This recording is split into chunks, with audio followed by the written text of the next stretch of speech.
സർക്കാരിന് പോലും നിയന്ത്രിക്കാൻ ആകാതെ IAS തലപ്പത്ത് പോര് പുതിയ തലത്തിലേക്ക് നീങ്ങുകയാണ്. ചീഫ് സെക്രട്ടറി ശാരദാ മുരളീധരൻ നൽകിയ ചാർജ് മെമ്മോയ്ക്ക് മറുപടി നൽകാതെ ചീഫ് സെക്രട്ടറിയോട് വിശദീകരണം ചോദിച്ചിരിക്കുകയാണ് N പ്രശാന്ത് IAS.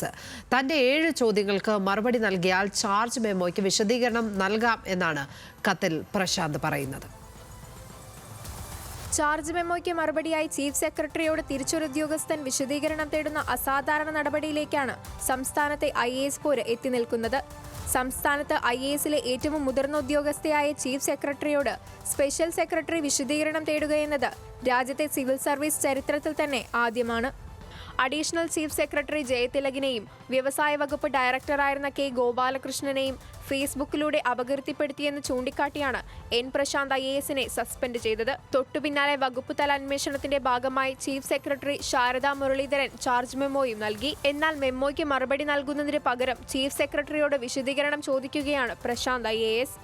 7 ചോദ്യങ്ങൾക്ക് മറുപടി നൽകിയാൽ തിരികെ ചാർജ് മെമ്മോയ്ക്ക് വിശദീകരണം നൽകാം എന്നും കടുംപിടുത്തത്തിലാണ് പ്രശാന്ത്. സസ്പെൻഡ് ചെയ്യുന്നതിനും ചാർജ് മെമ്മോ നൽകുന്നതിനും മുൻപ് എന്തുകൊണ്ട് തന്റെ ഭാഗം കേട്ടില്ലെന്നാണ് പ്രശാന്ത് ചോദിക്കുന്നത്.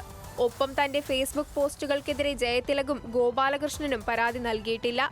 പിന്നെ സർക്കാർ സ്വന്തം നിലയിൽ മെമ്മോ നൽകുന്നത് എന്തിനാണെന്നാണ് അടുത്ത ചോദ്യം. ചാർജ് മെമ്മോക്കൊപ്പം വെച്ച് തന്റെ ഫേസ്ബുക്ക് പോസ്റ്റുകളുടെ സ്ക്രീൻഷോട്ടുകൾ ആരാണ് ശേഖരിച്ചത്?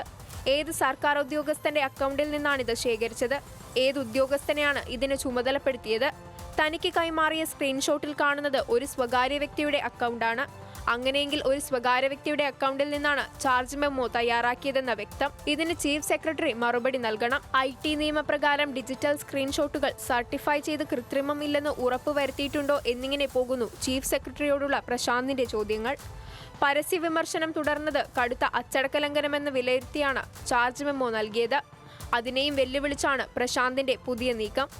ന്യൂസ് മലയാളം, തിരുവനന്തപുരം.